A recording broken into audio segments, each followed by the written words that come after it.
So at this point, you can see here, there's some things you could consider doing while you're down in this area. If it's in the truck here, there's this, I think it blocks the cam, that can leak oil. I think this one seems alright. There's a lot of, I definitely know, absolutely, that my rear valve covers are leaking oil horrible. On top of that, you can tell the rear main is leaking because it has this lip in here, so it can't come from above, and it had that plate in there. Also, this whole area in here, you can see, you know, it started from here to here, so that's leaking oil and been draining down on the back of this oil pan. It's probably the only thing that's saving it, actually. But anyways, before you put your all right, so the next thing, we got to take this this oil seal housing off. You got 1, 2, 3, 4, 5, 6, 7, 8, 9, 10 bolts. These bottom ones on the oil pan are 10mm heads, and the top 6 are, my 8mm fits it, but it's a little loose. It might actually be a 7, so, but they're definitely metric. So go ahead and pull that off. I've got my rear main seal housing cleaned up, removed the old seal. I've got the gasket with the red rubber O-ring kind of style, you know, color on it. You should know what I mean. But anyways, you do need to trim them just ever so slightly on the end here. So I've just got that done. And what you got to do as well is put a little gasket sealer, and I really like the gray, so that's what I'm going to put in between the gasket surfaces, just on the ends. That's all you need. You don't need to add any more on top of it. So it seals where the oil pan gasket meets and the rear main housing gasket meets. So reinstalling the rear main seal, make sure you put your gasket behind it. This is the blue one. Mine came with a red one. The blue one just has an extra hole on the top there, and you're going to have to trim that little end off so it can fit in there right. And what you do is you put a little,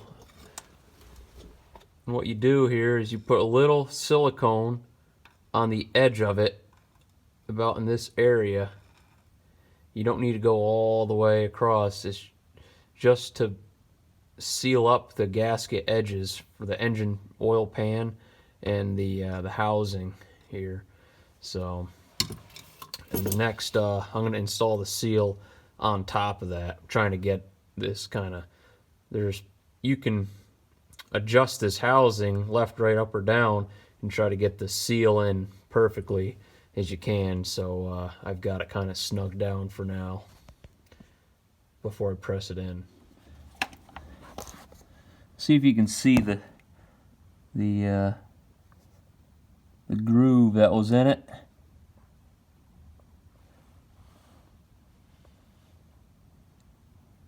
I don't think I can get you any better.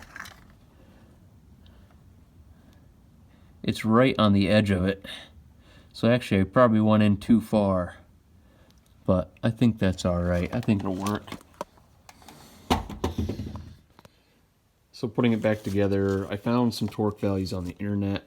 I don't think they're the best. I pretty much just went off forums, which is something I really hate to do. But anyhow, this is what I'm going to do for my truck, and it seems alright. So the adapter plate, I'm going to torque to 45 pounds, and that's for the aluminum one, which I obviously have. You torque it to like 57 for cast iron. Clutch, I'm going to torque down to 17 pounds. I think it's actually 13 pounds, but I'm going to torque it to 17. I know they're not that tight. And by clutch, I mean the pressure plate. The other things I got was 18 to 20, and I also heard 30, so, but I'm going to go 17. Flywheel, 101 pound-feet to 105. That was a pretty consistent answer, what I could find.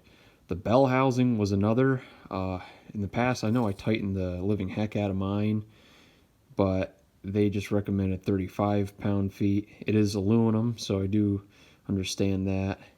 The input shaft, which on the transmission, which I'm going to have to change out for the bearing retainers, 22 pound-feet. And so that's what I got for now.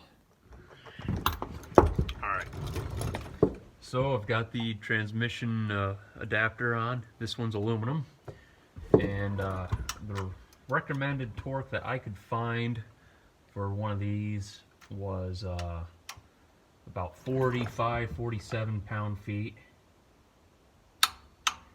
which ain't much. Start on the inside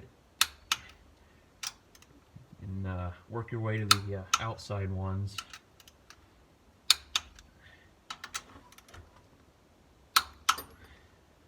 And you do it in a star pattern.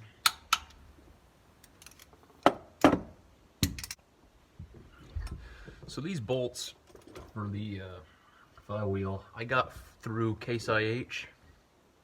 I don't remember the part number, but they're a 7/16 inch bolt, 1 1/4 inch long, 20 threads per inch, and I'm torquing them to 100 pound, about 100 to 105 pound-feet of torque.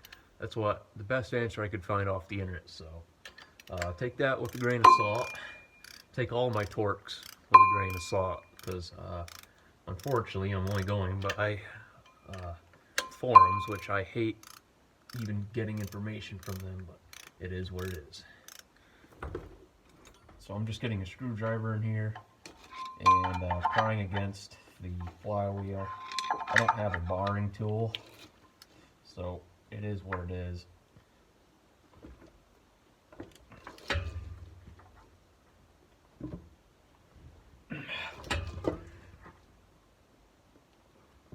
There. And I'm just going to keep going in a star pattern.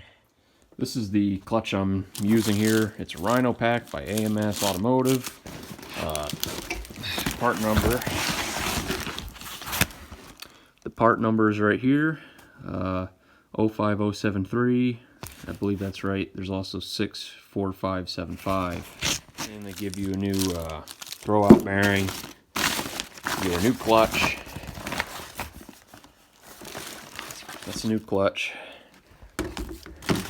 They give you two types of pilot bearings here. That's a brass one. And they also give you this one here, which I should have changed, but I didn't. I don't have a lot of miles on it, and I just plain forgot to put it on before They give you a new pressure plate. This is by no means a performance one. This is just a stock replacement, but it does work. I've had pretty good luck with it, so. Alright. So the clutch kit comes with a disc, comes with a brass pilot bearing, comes with a needle bearing, so you know you got two types. Comes with a new throwout bearing with new spring clips. Also comes with new pressure plate bolts, so I might be using them. And you get your pressure plate here.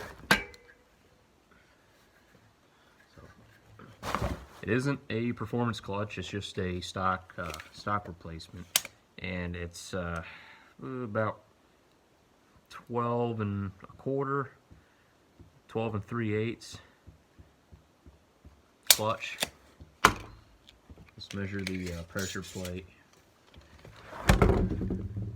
Alright, yeah. So this is a 12 1/4 inch clutch. So once you get your clutch in here, the kit does come with a alignment tool, which is nice. So you get it lined up in there, just like that. Now, I would just leave it in there, and you can start tightening down everything. And these bolts here, grade 8 bolts that come with the kit. I'm going to torque them down to 22 pound-feet. That's what I could find that's recommended, so same thing, take that with a grain of salt. Alright? Alright. So here's the clutch fork. You can see there's these indents here and here and where that's been wearing. Alright, get your new throw-out bearing, not the old one, and you slip it in there like this. Clips, those clip ends, they go in and around like that. Alright, so you just pop them in there, just like that. So you see how I got them where they're riding, kind of in the middle of this hump here. So, I'm sorry for this bad angle, but you want to get your, you don't want your clip to fall out in here. So what you need to do is get your slave cylinder in. And on the Cummins project, I have a video already, but what I want to talk about is all I had to do to get a Chevy cylinder and slave to work was just make this thin little bracket here, and I have the clip on there, and it's not even that accurate, but if I were you, I'd build a better one. And so it's a Chevy slave cylinder master cylinder with a Dodge slave cylinder rod and a Jeep line here. It's like a 4-foot line with two 90-degree ends and AN clutch fitting adapters. So that's that. So installing your bell housing,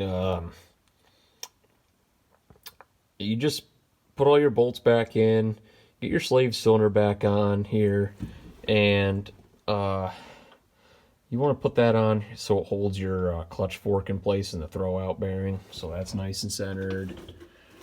For whatever reason on my truck, this bolt up here I had to cut shorter to fit in that hole, but all the other bolts are the same, so you're pretty much just going to reinstall that. At this point in the transmission here, I've got my holes pretty well lined up. I don't have that bolt in yet. That's just there to help line it. I've got the bell housing on, and they're torqued to 35 pounds. That's what I figured. I actually just torqued them by hand because 35 pounds ain't really that much because it's in an aluminum piece here, so that's why it's not so tight. So I'm just slowly going up. I've got my clearance there. It's really tough. I've actually got the input or the bearing retainer or the throwout bearing bushing or whatever you want to call it in the throwout bearing. So I'm just trying to get it in the splines. I'm going to use some longer bolts, get them in there to help line everything up. So, all right. So at this point here, I ended up getting my transmission on by using longer bolts and some washers. I slowly squeezed it on there, and finally it kind of broke free and got in there. Kind of just hoping I didn't push the pilot bearing in any further. And you can see here I've got my transfer case. I got one bolt in here. I lifted it up. I didn't even use a jack. It's aluminum. It's heavy, but get some grease on the splines first, and there is a gasket in here. Alright, so make sure you get that in as well. I've seen people use silicone sealer, which will work as well. But getting the transfer case up, it'll turn because the left side here, the four-wheel drive output, wants to swing down, so you kind of get goo everywhere if you do that. But anyways, you just start bolting that back up before you get your cross members back in. So